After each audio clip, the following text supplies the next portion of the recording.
शुरू करें। Chloroplast 9th class में ये प्लांट सेल है। यहाँ तक तो क्लियर होगा कि ये प्लांट सेल है, समझ में आ रहा है। ये अपना प्लांट सेल है, पूरा का पूरा प्लांट सेल है। पहले प्लांट सेल देख लेते हैं, उसके बाद फिर क्लोरोप्लास्ट में चलेंगे। बिना प्लांट सेल समझे क्लोरोप्लास्ट में नहीं जा सकते। तो जैसा कि प्लांट सेल एनिमल सेल से क्या अंतर है, सबसे पहला कि इस प्लांट सेल बोल लो, पादप कोशिका बोल लो, इसमें यही अंतर है सबसे बड़ा कि इसका जो सेल वॉल है ना, सेल वॉल, ये सेल वॉल सिर्फ और सिर्फ प्लांट्स में ही पाया जाता है, ये एनिमल्स में नहीं मिलता। ठीक है। इसके अलावा माइटोकॉन्ड्रिया तो एनिमल्स में भी है ना, वैक्यूल एनिमल्स में भी है, सॉरी वैक्यूल्स बोल रहे हैं, वैक्यूल्स प्लांट सेल में है और एनिमल्स में होता है, छोटा सा होता है, ज़्यादा बड़ा नहीं होता। साइटोप्लाज्म एनिमल्स में भी है, गोल्जी अपरेटस भी है, एंडोप्लाज्मिक है। क्रोमेटिन ये अंदर का जेनेटिक मटेरियल है, रिवाइज करा रहे हैं, याद करो। क्रोमेटिन अंदर का जो जेनेटिक मटेरियल, न्यूक्लियस के अंदर जो जेनेटिक मटेरियल होता है वो है। ठीक है। जो जीन होता है एक पीढ़ी से दूसरे पीढ़ी में ट्रांसफ़र होने के लिए, वो है। उसके बाद राइबोसोम्स है, ये छोटा छोटा। और सबसे इम्पॉर्टेंट जिस पे हमको ध्यान देना है, क्लोरोप्लास्ट।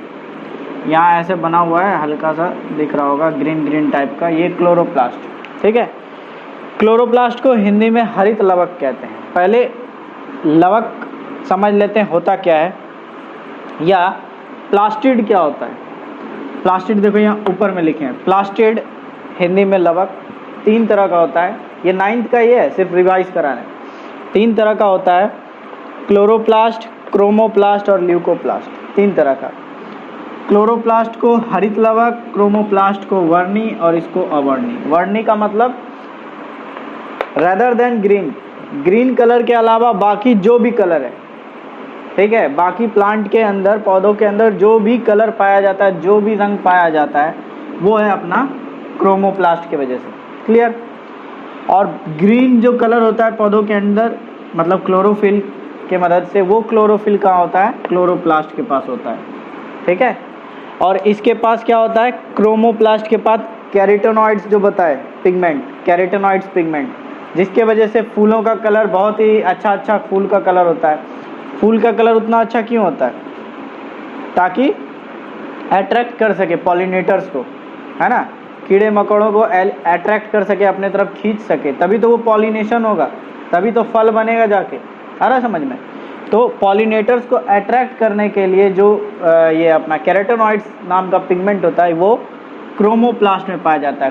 क्रोमोप्लास्ट अपना रंगीन होता है, फूल फल वगैरह। और लास्ट है ल्यूकोप्लास्ट, जिसको अवर्णी कहते हैं, मतलब कलरलेस, या वाइट कलर बोल लो इसको। ठीक है। वाइट कलर में, green colour rather than green and white colour, और ये वाइट कलर या कलरलेस बोल लो। ठीक है। तो यहाँ से प्लास्टिड समझ में आ गया, ये सिर्फ रिवाइज कराएं प्लास्टिड का। ठीक है। 9th क्लास का ये। अब समझते आते हैं क्लोरोप्लास्ट पे। क्या है क्लोरोप्लास्ट और किस चिड़िया का नाम है क्लोरोप्लास्ट। तो क्लोरोप्लास्ट इस प्लांट सेल के अंदर रहने वाला एक छोटा सा ऑर्गेनेल्स है, एक छोटा सा ऑर्गेनेल्स है। ऐसे नंबर दूसरा का सबसे बड़ा ऑर्गेनेल्स है, दूसरा नंबर का प्लांट सेल में दूसरा नंबर का सबसे बड़ा ऑर्गेनेल्स है क्लोरोप्लास्ट। ठीक है। तो क्लोरोप्लास्ट प्लांट सेल में रहने वाला ऑर्गेनेल्स है। ये क्लोरोप्लास्ट का एक सेल हम बनाए, एक सेल है क्लोरोप्लास्ट का, एक सेल बनाए। इस क्लोरोप्लास्ट के अंदर अब एक एक चीज बता रहे हैं, ध्यान से समझना। ये क्लोरोप्लास्ट डबल मेम्ब्रेन से घिरा होता है, 2 मेम्ब्रेन है ना, 2 झिल्ली से घिरा होता है। ये आउटर झिल्ली है, बाहरी, ये बाहरी झिल्ली, और एक इनर झिल्ली। इन दोनों के बीच में, इन दोनों के घिरा हुआ है, इन दोनों से घिरा हुआ है। ठीक है। इन दोनों के बाद ही हमारा जो क्लोरोप्लास्ट का जो मेन काम है वो शुरू होता है। तो ये बाहरी का लेयर है, इसको मेम्ब्रेन कह सकते हैं। अब 2 लेयर होने के वजह से ये बीच में क्या बना रहा है, एक खोखला जगह बना रहा है, एक ऐसे सा, है ना, एक ऐसा खोखला सा जगह बना रहा है। इसको बोलते हैं इनवेलप, इसको बोलते हैं मेम्ब्रेन का इनवेलप। ठीक है। मेम्ब्रेन का इनवेलप, इनवेलप मतलब खाली जगह, खोखला जगह बोल लो या खाली जगह बोल लो, मेम्ब्रेन का ये इन्वेलप है, ठीक है। फिर से दोहराते हैं, क्लोरोप्लास्ट 2 मेम्ब्रेन से घिरा होता है। क्लोरोप्लास्ट एक सेल है जो प्लांट सेल में पाया जाता है, सॉरी सेल बोल रहे, एक ऑर्गेनेल्स है जो प्लांट सेल में पाया जाता है, ठीक है। और उस ऑर्गेनेल्स का हम एक सेल लिए क्लोरोप्लास्ट, ठीक है। तो इस क्लोरोप्लास्ट में जो 2 मेम्ब्रेन से घिरा होता है, बाहरी मेम्ब्रेन को आउटर मेम्ब्रेन, बाह्य मेम्ब्रेन, और अंदर वाले मेम्ब्रेन को आंतरिक मेम्ब्रेन या इनर मेम्ब्रेन के नाम से जानते हैं, ठीक है। उसके बाद ये जो लिक्विड दिख रहा है, liquid portion green green colour का ये वाला जो बनाए हैं लिक्विड पोर्शन, इसको स्ट्रोमा कहते हैं। क्या कहते हैं? स्ट्रोमा। और इसका लिक्विड पोर्शन को क्या कहते थे? साइटोप्लाज्म। साइटोप्लाज्म, सिर्फ लिक्विड का बात कर रहे हैं। साइटोप्लाज्म देखो कहीं लिखे होंगे, ये रहा कोशिका द्रव्य, साइटोप्लाज्म कहते थे इसके लिक्विड को। लेकिन इसके लिक्विड को हम कहेंगे स्ट्रोमा। स्ट्रोमा बोल लो या मैट्रिक्स बोल लो, स्ट्रोमा। क्लियर है? इस स्ट्रोमा के, ये स्ट्रोमा पूरा फैला हुआ है और इस स्ट्रोमा के अंदर फिर से अलग अलग चीज़ है, अलग अलग ऑर्गेनेल्स है, जैसे कि राइबोसोम्स। राइबोसोम्स है, गुच्छा के तौर पे जमा होता है राइबोसोम्स अलग अलग जगह, ये राइबोसोम्स है, ये राइबोसोम्स है, ठीक है। राइबोसोम्स के बाद इसमें पाया जाता है starch grain. Starch grain, starch grain क्या है बताए थे? हाँ, जो प्लांट खाना बनाता है, खाना बनाने के बाद उसको स्टार्च के फॉर्म में स्टोर करके रखता है। खाना बनाने के बाद स्टार्च के फॉर्म में स्टोर करके रखता है। तो वही जो भंडारण करता है, वही जो जमा करके रखता है स्टार्च के फॉर्म में, वही ये स्टार्च ग्रेन है। ये दो से अधिक बहुत सारा पाया जा सकता है। हर एक क्लोरोप्लास्ट में बहुत अत्यधिक मात्रा में पाया जा सकता है, बहुत सारा। जितना वो खाना बना रहा है उतने को स्टोर करके रखेगा। क्लियर है यहाँ तक? कोई दिक्कत? तो यह है स्टार्च ग्रेन, समझना बहुत ध्यान से। उसके अलावा इसमें डीएनए का जीनोम पाया जाता है। डीएनए, ये क्रोमेटिन, ये पाया जाता है डीएनए का जीनोम। डीएनए होगा तभी तो अपना नया सेल डेवलप कर पाएगा ना। एक खत्म हुआ दूसरा, तो डीएनए के बिना कैसे काम कर पाएगा, है ना। तो डीएनए है, डीएनए के थ्रू ही ये बात अगले सेल में ट्रांसफ़र होता है कि ये क्लोरोप्लास्ट है, इसमें ग्रीन पिगमेंट है। नहीं तो पता चला डीएनए नहीं है, अगला बार बन गया अवर्णी, मतलब बन गया अपना ल्यूकोप्लास्ट, है ना। डीएनए ही सिग्नल देता है कि नहीं ये प्लांट हरा प्लांट है, ग्रीन प्लांट है, तो उसमें अगला पत्ता जो उगेगा वो भी हरा ही उगेगा। ऐसा तो नहीं है अगला पत्ता उसमें लाल उग जाए, है ना। तो वो डीएनए जीनोम का ही सिग्नल के वजह से होता है। इसके अलावा जो सबसे इम्पोर्टेंट है, मोस्ट इम्पोर्टेंट, वो है अपना ग्रेनम। ये ग्रेनम जो होता है, ये देखो हम इसको स्टेप बाय स्टेप बनाए हैं, ऐसे प्लेट बाय प्लेट, एक के ऊपर दो, दो के ऊपर तीन, तीन के ऊपर चार। ये कुछ अगर दिखाएं हम तो देखो इसको, जैसे ये सिक्का है ना, इसको डिस्क लाइक स्ट्रक्चर कहते हैं, डिस्क लाइक। जैसे ये सिक्का है, एक सिक्के के ऊपर ये सिक्का है, एक सिक्के के ऊपर दूसरा सिक्का दिख रहा है, दूसरे सिक्के के ऊपर तीसरा सिक्का, ऐसे रखा रहता है ना, ऐसे रखा रहता है, ऐसे करके बिल्कुल सेम टू सेम ऐसे करके, प्लेट बाय प्लेट। इसमें से एक डिस्क हम यहाँ बनाए, देखो अलग से ऐसे ही डिस्क होता है, एक के ऊपर एक, एक के ऊपर एक, एक के ऊपर एक रखा रहता है, ठीक है। अगर इसको देखेगा लाइट माइक्रोस्कोप में दिख जाता है, इसके लिए ज़्यादा हाई फाई माइक्रोस्कोप नहीं चाहिए, नॉर्मल जो लाइट माइक्रोस्कोप होता है लेबोरेटरी में उसमें दिख जाएगा। तो उसमें क्या है, एक प्लेट के ऊपर दूसरा प्लेट, दूसरे पे तीसरा प्लेट, ऐसे करके सजाया होता है प्लेट बाय प्लेट, ठीक है। इसको कहते हैं, अगर सिंगल फॉर्म में बात करें, अगर एक एक प्लेट को गिने, मतलब एक एक सिक्के को गिने, जैसे ये एक है, एक को गिनेंगे तो इसको कहेंगे हम ग्रेनम, ठीक है।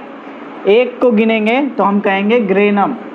और जब गुच्छे में रहेगा, देखो यहाँ गुच्छे में हम दिखाएं, गुच्छे में मतलब एक दो तीन चार, चार प्लेट्स का एक फॉर्मेशन है ना, एक प्लेट, दो प्लेट, तीन प्लेट, चार प्लेट, ऐसे करके रखा हुआ है।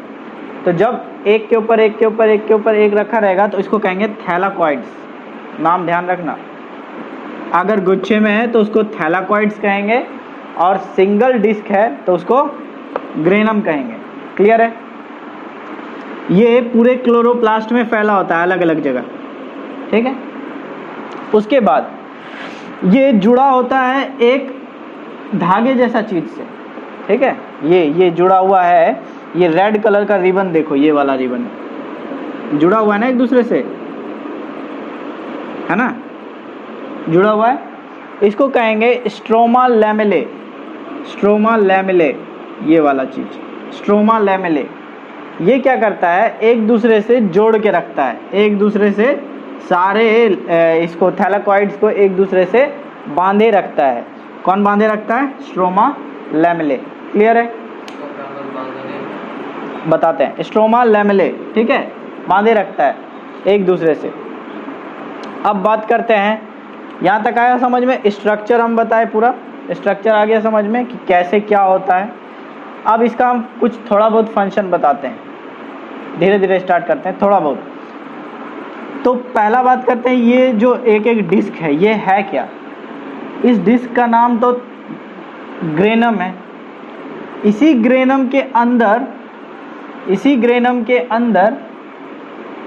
इस पूरे ग्रेनम के अंदर 100, 200, कभी कभी 250 के मात्रा में क्लोरोफिल पाया जाता है एक डिस्क में। इसी ग्रेनम के अंदर, इसी थैलाकॉइड के ग्रेनम के अंदर 100, 200, 250 के मात्रा में क्लोरोफिल पाया जाता है, ठीक है, क्लोरोफिल पाया जाता है। तो ये जो अपना डिस्क है, ये जो थैलाकॉइड्स है, ये थैलाकॉइड्स क्या करता है, लाइट के एक्शन में, जब लाइट इसको मिलता है, याद करो वो वाला बात जब बताए थे कि क्लोरोफिल का काम है सनलाइट को एब्जॉर्ब करना, पकड़ना, रखना और उसके एक्शन में फोटोसिंथेसिस का प्रोसेस कंप्लीट करना। तो ये क्या करता है, सनलाइट का जो एनर्जी है वो फोटोन फॉर्म में आता है। अभी बताते हैं, फोटोन्स के फॉर्म में आता है। Photons is the unit of energy, है ना, मतलब कह सकते हैं लाइट एनर्जी। मतलब सूर्य का जो रोशनी आता है ना, वो पैकेट्स के फॉर्म में आता है, छोटे छोटे पैकेट्स के फॉर्म में, ठीक है, बंडल, पैकेट्स बोल सकते हैं। उसको यूनिट में कहते हैं फोटोन, PHOTON, फोटोन। जगह नहीं है, नहीं तो लिख देते फोटोन। उस फोटोन एनर्जी को ये एब्जॉर्ब करता है, इसके अंदर का जो क्लोरोफिल है वो एब्जॉर्ब करता है। तो कह सकते हैं कि ये थैलाकॉइड जो है या ये ग्रेनम जो है, ये लाइट रिएक्शन करता है, लाइट के प्रेजेंस में रिएक्शन करता है। तो इस वजह से कहेंगे इसको लाइट डिपेंडेंट रिएक्शन, ठीक है, इसको कहेंगे लाइट डिपेंडेंट रिएक्शन करने वाला ये थैलाकॉइड है, ठीक है, या ग्रेनम है। और इसी ग्रेनम के अंदर होता है क्लोरोफिल। क्वेश्चन क्या पूछता है कि जो फोटोसिंथेसिस का एक्चुअल प्रोसेस होता है उसका एक्चुअल प्लेस कहाँ है? फोटोसिंथेसिस जो परफॉर्म होता है, जो काम होता है फोटोसिंथेसिस का, उसका ये तो पता है कि प्लांट के अंदर लीफ के उस पे होता है, स्टोमेटा सब पढ़ लिए, लेकिन एक्चुअल प्लेस कहाँ है जहाँ पे होता है? तो वो कहाँ है? थैलाकॉइड के पास है, ग्रेनम के पास। ग्रेनम के अंदर ही मेन फोटोसिंथेसिस का प्रोसेस होता है। क्लियर है?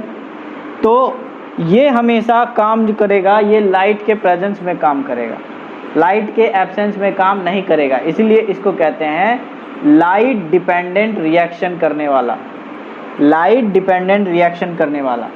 इसके अलावा एक और रिएक्शन होता है जब सूरज का रोशनी खत्म हो जाता है, ठीक है, तो उसको क्या कहेंगे? लाइट इंडिपेंडेंट रिएक्शन करने वाला, मतलब लाइट पे निर्भर ना करके रिएक्शन करने वाला। जैसे कि ग्लूकोज को स्टार्च के फॉर्म में जमा करके रख लिया, इसके लिए लाइट का कोई ज़रूरत नहीं है। भंडारण करने के लिए लाइट का क्या ज़रूरत है ना? लाइट का ज़रूरत तो तब है जब वो खाना बनाएगा, ना कि खाना जमा करने के लिए लाइट का क्या ज़रूरत है। तो लाइट इंडिपेंडेंट रिएक्शन कौन करता है? स्ट्रोमा करता है। देखो लिखे हुए हैं, लाइट इंडिपेंडेंट रिएक्शन कौन करता है? स्ट्रोमा करता है। ये जो लिक्विड है ना, ये पूरा का पूरा लाइट इंडिपेंडेंट रिएक्शन है, इसको लाइट नहीं चाहिए। ऐसा नहीं है कि सूरज का रोशनी उगा रहेगा तब ये काम नहीं करेगा, इसको कोई मतलब नहीं है रोशनी से। रोशनी रहेगा फिर भी काम करेगा, रोशनी ना रहेगा फिर भी काम करेगा। ऐसा नहीं है कि सूरज डूबने के बाद ही ये काम करेगा। लाइट इंडिपेंडेंट बोल रहे हैं तो सूरज डूबने के बाद ही करेगा, ऐसा कुछ नहीं है। ये सूरज के प्रेजेंस में भी काम करेगा और सूरज के एब्सेंस में भी काम करेगा, इसलिए इसका नाम दिया लाइट इंडिपेंडेंट रिएक्शन करने वाला। मतलब इसके लिए लाइट का होना कोई मायने नहीं रखता, रहे तो भी ठीक, ना रहे तो भी ठीक। लेकिन ये जो अपना थैलाकॉइड है, ग्रेनम है, ये बिना लाइट का रिएक्शन नहीं कर सकता। क्यों? क्योंकि इसको भोजन बनाना है ना, इसको खाना बनाना है। क्लियर है? इसको तो खाना बनाना है, इसको फोटोसिंथेसिस का प्रोसेस पूरा करना है, वो बिना सनलाइट के पॉसिबल है ही नहीं। तो इसके अंदर जो अपना ये डॉटेड स्ट्रक्चर है, ये ग्रेन्स के स्ट्रक्चर जैसा दिखता है, खुरदरा है ना, ग्रेनुअल स्ट्रक्चर, खुरदरा, इसका सरफेस खुरदरा नजर आता है। क्यों? क्योंकि इसके सरफेस पे फोटोसिंथेसिस का छोटा छोटा बहुत सारा कण होता है, 100 से 250 के मात्रा में भी हो सकता है। ठीक है, इसको कहते हैं ग्रेनम। सिंगल है तो ग्रेनम, ग्रुप में है तो थैलाकॉइड, रट लो एकदम। और ये लाइट पे डिपेंडेंट रिएक्शन परफॉर्म करता है। हाँ, फूड को ये स्ट्रोमा जो है, देखो स्टार्च का ग्रेन कहाँ स्टोर है? स्ट्रोमा में स्टोर है ना। ये जो स्टार्च का ग्रेन है, पूरा बना हुआ एक थैला है, ये कहाँ स्टोर है? स्ट्रोमा लिक्विड में ही तो स्टोर है ना, मैट्रिक्स में, स्ट्रोमा नाम का मैट्रिक्स में। यहाँ तक कोई दिक्कत? एक बार फास्ट रिवाइज करते हैं। ये है अपना plant cell. Plant cell cell wall से घिरा होता है। ठीक है, सेल वॉल से घिरा होता है, उसके अंदर बहुत सारा ऑर्गेनेल्स पाया जाता है। ऑर्गेनेल्स पाया जाता है, उसी में से एक ऑर्गेनेल्स है अपना क्लोरोप्लास्ट। क्लोरोप्लास्ट समझने से पहले हम लोग समझे प्लास्टिड, लवक। लवक कहने का मतलब जिसके कारण पत्तों का रंग डिसाइड होता है, फूलों का रंग डिसाइड होता है ना, और जो क्लोरोफिल वगैरह पिगमेंट्स है, इसका रंग डिसाइड होता है। तो प्लास्टिड हो गया अपना 3 टाइप्स का, क्लोरोप्लास्ट, क्रोमोप्लास्ट, ल्यूकोप्लास्ट। क्लोरोप्लास्ट में ग्रीन पिगमेंट पाया जाता है जिसको क्लोरोफिल कहते हैं। ठीक है, क्लोरोप्लास्ट के अंदर पाया जाता है, जैसे कि अभी समझे, क्लोरोप्लास्ट के अंदर पाया जाता है ग्रीन पिगमेंट, क्लोरोफिल। अब ये कन्फ्यूज़न तो नहीं रहेगा कि क्लोरोफिल पता चले कि इसी में पाया जाता है, कन्फ्यूज़न नहीं है। क्लोरोफिल पाया जाता है क्लोरोप्लास्ट के अंदर। ठीक है, तो क्लोरोप्लास्ट में क्लोरोफिल, और क्रोमोप्लास्ट में जो दूसरा पिगमेंट बताए थे ना, कैरोटेनॉइड्स वाला, जो रंगीन चीज़ को अट्रैक्ट, मतलब पॉलिनेटर्स को अट्रैक्ट करता है ना, वो क्रोमोप्लास्ट में। और जो वेरिजेटेड लीव होता है वो ल्यूकोप्लास्ट की वजह से, वाइट कलर का जो लीव होता है ना, वेरिजेटेड लीव, वो ल्यूकोप्लास्ट की वजह से होता है। ठीक है, उसके बाद आते हैं इस क्लोरोप्लास्ट सेल के अंदर। क्लोरोप्लास्ट जो ऑर्गेनेल्स है, ये डबल मेम्ब्रेन बाउंडेड होता है, 2 मेम्ब्रेन से घिरा होता है। उस मेम्ब्रेन के बीच में जो खाली जगह होता है उसको मेम्ब्रेन इन्वेलप कहते हैं। खाली जगह, जैसे इन्वेलप में पैसा डालते हैं ना खाली जगह में, ऐसे ही ये मेम्ब्रेन इन्वेलप कहलाता है। इसके बाद हमारा मेम्ब्रेन इन्वेलप के पूरा बंद हो जाने के बाद इसके अंदर लिक्विड पोर्शन जो होता है उसको स्ट्रोमा कहते हैं। स्ट्रोमा कहते हैं, मैट्रिक्स लिख दिए हैं, मैट्रिक्स मतलब घोल, चिपचिपा। ठीक है, स्ट्रोमा। इस स्ट्रोमा के अंदर हम लोग को स्टार्च नामक ग्रेन पाया जाता है, उसके अलावा डीएनए पाया जाता है, राइबोसोम्स पाया जाता है, और ये ग्रेनम का लेयर बाय लेयर एक सेक्स पाया जाता है, SACS मतलब बोरी। ठीक है, बुक में लिखा हुआ यही मिलेगा, सेक्स मतलब बोरी, एक के ऊपर एक बोरी, एक के ऊपर एक बोरी रखा हुआ है। सेक्स ऑफ लिखा रहेगा, sex of granum is called, क्या कॉल्ड? थैलाकॉइड्स। तो ये थैलाकॉइड पूरा बना होता है गुच्छे में, इसको कनेक्ट करता है अपना ये कहाँ गया है, अरे यार, स्ट्रोमा लैमेले। सिर्फ स्ट्रोमा नहीं बोलना, नहीं तो मिक्स हो जाएगा। इसको स्ट्रोमा लैमेले कहते हैं। ये स्ट्रोमा लैमेले क्या करता है, हर एक थैलाकॉइड को एक थैलाकॉइड से दूसरे थैलाकॉइड में कनेक्शन का काम करता है, सिर्फ कनेक्शन, और नथिंग, कनेक्शन का काम करता है, बांधे रखता है सिर्फ एक दूसरे को। ठीक है, एक दूसरे को बांधे रखता है। यहाँ तक आया समझ? उसके बाद फिर क्या था कि हर एक ग्रेनम के अंदर क्लोरोफिल पाया जाता है। वो क्लोरोफिल लाइट के एक्शन में अपना काम करता है, भोजन बनाता है, और भोजन बना के इस स्ट्रोमा में स्टोर कर देता है स्टार्च ग्रेन के रूप में। देखो ग्लूकोज का स्टोरेज होता है ना, यहाँ ग्लूकोज लिख दिए हैं, ग्लूकोज का स्टोरेज होता है स्टार्च ग्रेन के रूप में, ठीक है, अलग अलग जगह स्टार्च ग्रेन के रूप में स्टोर हो जाता है ग्लूकोज का। उसके बाद प्लांट इसी को यूज़ करता है अपना खाना पीना करने में, ठीक है। इसके अलावा बात आएगा कि प्लांट जो होता है अपना एनर्जी किस फॉर्म में स्टोर रखता है, तो ये अपना एनर्जी एटीपी मॉलिक्यूल्स के फॉर्म में स्टोर रखता है। अभी समझाते हैं क्या होता है एटीपी।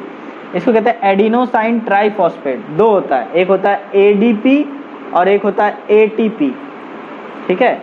एक होता है एडीपी, एक होता है एटीपी। तो एडीपी जो बनता है ना, वो बनता है अपना ग्लूकोज का फॉर्मेशन, ठीक है, फॉस्फेट और कुछ एनर्जी, ठीक है, इसके मिलाने से बन जाता है। खैर वो अभी हम समझाते हैं। तो दो तरह का मॉलिक्यूल्स के फॉर्म में स्टोर रहता है, एडीपी और एटीपी, जिसमें कि एटीपी मॉलिक्यूल्स ज़्यादा पावरफुल होता है, ज़्यादा एनर्जी वाला होता है, क्योंकि इसमें ट्राई है, 3 फॉस्फेट है मिला हुआ, और एडीपी में 2 फॉस्फेट है। उसको बोलते हैं ना एडिनोसाइन डाइफॉस्फेट, और इसको बोल रहे हैं एडिनोसाइन ट्राइफॉस्फेट। तो ट्राइफॉस्फेट में 3, तो 3 वाला ज़्यादा स्ट्रांग।